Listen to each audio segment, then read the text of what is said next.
దేవాలయానికి 4 ద్వారాలు ఉంటాయి. దక్షిణ భారతదేశంలో ఎక్కడ లేని విధంగా ఈ నైన్పాకలో ఉండడం 3000 సంవత్సరాల క్రితం అంటున్నారు కదా. ఇన్ని రోజులు ఈ ఆలయం అంటే చెట్లతోనే ఉండడంతా ద్వారాలు తీసి పూజలు చేసిన విధంగా లేదు. వర్షాకాలంలో ఎప్పుడు కూడా వర్షాలు పడక ఇబ్బంది పడే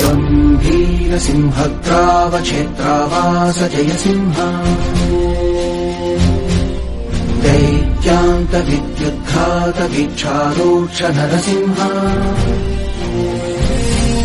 विस्फुट विस्फुट कर्कश चालित दीर्घहस्ता. Welcome back to Meenarao YouTube channel. అమ్మాయి మనమైతే తెలంగాణలో ఉన్న భూపాలపల్లి జిల్లా నైన్పాక అనే గ్రామంలో అయితే ఉన్నామమ్మ. ఇక్కడ మనం ఈ ఆలయం పురాతన ఆలయం దగ్గరికి అయితే వచ్చినాం. అసలు ఈ ఆలయం ప్రత్యేకత ఏంటిది, అసలు ఈ ఆలయం గురించి కంప్లీట్ ఇన్ఫర్మేషన్ అయితే మీకు ఇస్తాను. ఇప్పటి వరకు మీరు ఎప్పుడు చూడని విధంగా ఒక అద్భుతమైన ఆలయం అయితే చూపిస్తున్నాను అమ్మ ఈ వీడియోలో. ఈ ఆలయ ప్రత్యేకత గురించి తెలుసుకున్నట్టు అయితే మన సౌత్ ఇండియాలోనే ఎక్కడ లేని విధంగా అయితే ఈ ఆలయ ప్రత్యేకత అయితే ఉంది అమ్మ. ఇక్కడ స్వామివారు అయితే 4 దిక్కుల 4 అవతారాలతో భక్తులందరికీ అయితే దర్శనం అయితే ఇస్తారు అమ్మ. మనం ఎక్కడ దేవాలయంలో చూసినట్టుగానే ఒకటే ఎంట్రన్స్ అనేది ఉంటుంది, కానీ ఈ దేవాలయంలో 4 ఎంట్రన్సెస్ ఉంటాయి మామ. ఒక గర్భగుడిలో మనం ఎక్కడికి వెళ్ళినా చూసినా కానీ ఒక దేవుడు లేదా దేవత విగ్రహం అయితే ఉంటుంది కదా మామ, కానీ ఈ దేవాలయంలో 4 దేవులకి సంబంధించిన విగ్రహాలు అయితే ఉంటాయి. ఈ ఆలయం గురించి తెలుసుకున్నట్టయితే 3000 సంవత్సరాలు అయితే అవుతుందట మామ ఈ ఆలయం నిర్మించి. అది కూడా ఇక్కడ ఉన్న విలేజ్ వాళ్ళు అయితే చెప్తున్నారు. మనకు స్టార్టింగ్ లోనే శ్రీ యోగానంద లక్ష్మీ నరసింహ స్వామి వారు అయితే కనిపిస్తారు మామ. ఒకటే రాయికి 4 దేవుళ్ళు అయితే ఉంటారు. ఇప్పుడు మనమైతే ఈ టెంపుల్ అర్చకుల ద్వారా అయితే ఉన్నాం మామ.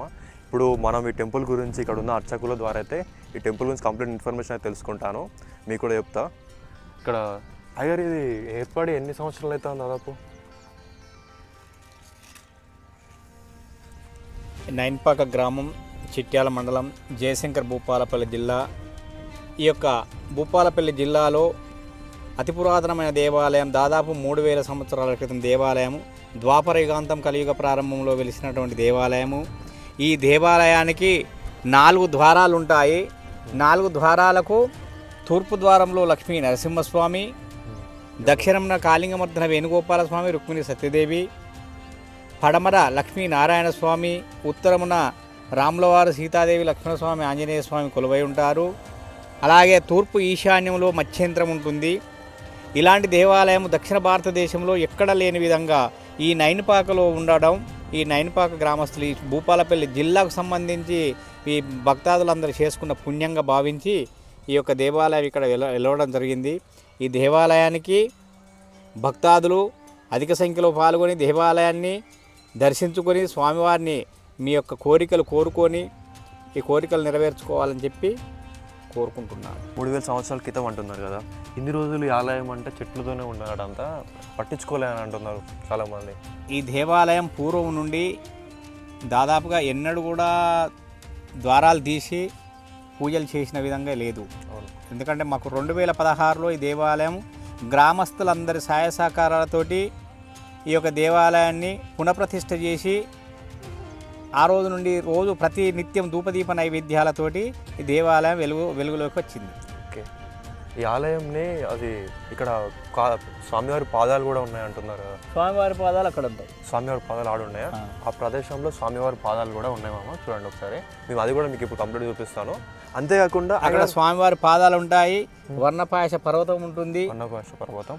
ఎందుకంటే మాకు నైన్పాక గ్రామంలో వర్షాకాలం కానీ వర్షాకాలంలో ఎప్పుడు కూడా వర్షాలు పడక ఇబ్బంది పడే టైంలో ఈ యొక్క గ్రామస్తులందరూ కలిసి గ్రామ దండోరతోటి, భక్తాదులతోటి, శివసత్తులతోటి, ఊరేగింపుతోటి వచ్చి ఈ యొక్క దేవాలయం దగ్గర పాయసం వండి ఆ ఒక్క గుండు పైన పాయసం పోస్తే పిల్లలు పెద్దలు అనకుండా ఎంగిలి అనకుండా ఆ పాయసాన్ని నాలుకతోటి నాకి ఆ రోజు ఖచ్చితంగా వర్షం పడుతుంది. ఓకే. వర్షాలు రాకపోతే మీరు ఇలా చేస్తారంటే ఇక్కడ ఉన్న గ్రామం వాళ్ళందరూ. ఓకే. అంటే ఆలయం ప్రత్యేకత ఏంటి అన్నాడు? ఆలయ ప్రత్యేకత అంటే స్వామివారి ప్రతి ఒక్క స్వామివారికి మీసాలు ఉంటాయి. స్వామివారికి ఎక్కడ కూడా ఎవరికి కూడా ఏ లక్ష్మీ నరసింహస్వామి కానీ, రాముల వారికి కానీ, కృష్ణునికి కానీ, విష్ణుమూర్తికి కానీ మీసాలు ఉండవు. ఓకే. ఈ యొక్క దేవాలయంలో ఏ స్వామివారికి చూసినా కూడా మీసాలు ఉంటాయి. అంటే ఇప్పుడు ఇక్కడికి చాలా మంది రోజు భక్తులు వస్తూనే ఉంటారు, పూజలు జరుగుతూనే ఉంటాయి. ఇప్పటికీ 2016 నుండి ఎప్పటికీ భక్తులు వస్తారు, పూజలు జరుగుతాయి. ఓకే. ప్రతి సంవత్సరం వైకుంఠ ఏకాదశికి ఉత్తర ద్వార దర్శనం ఉంటుంది. వైకుంఠ ఏకాదశి. వైకుంఠ ఏకాదశి లక్ష్మీనారాయణ కళ్యాణం ఉంటుంది. అలాగే నరసింహస్వామి ఉత్సవాలు ఉంటాయి. ఓకే. అలాగే కృష్ణాష్టమి వేడుకలు ఉంటాయి. ఇక్కడే ఉట్టి కొట్టడం జరుగుతుంది. కృష్ణాష్టమి. రాములవారి కళ్యాణం జరుగుతుంది. ఇక్కడ సంవత్సరానికి నాలుగు జాతరలు జరపడం జరుగుతుంది. సంవత్సరం 4 జాతరలు మంచిగా ఘనంగా జరుగుతాయి అన్నట్టు. ఘనంగా జరుగుతున్నాయి. ఓకే. ముఖ్యంగా జరిగేది ఏంటంటే వైకుంఠ ఏకాదశికి బాగా జరుగుతుంది. దాదాపు 30,000 మందితోటి అన్నదాన కార్యక్రమాలు ఉంటాయి. బాగా జరుగుతాయి. చూస్తున్నామమ్మా, ఇక్కడ ఈ ఆలయం అనేది 2016లో అయితే ఈ ఆలయం వెలుగులోకి వచ్చింది. ఒకప్పుడైతే ఈ ఆలయం చుట్టుపక్కల మొత్తం చెట్లు అనేది ఉండేవి. మీరు చూస్తున్నారు కదా, ఇవే శ్రీవారి పాదాలు. ఇక్కడ స్వామివారి పాదాలు అయితే ఇక్కడ పెట్టారు. అంటే ఒక 3,000 సంవత్సరాల క్రితమే ఇవి ఏర్పడాయి. కాకపోతే ఒక 2016లో అయితే ఇవి వెలుగులోకి అయితే వచ్చినాయని చెప్తున్నారు. చూడండి ఇవి.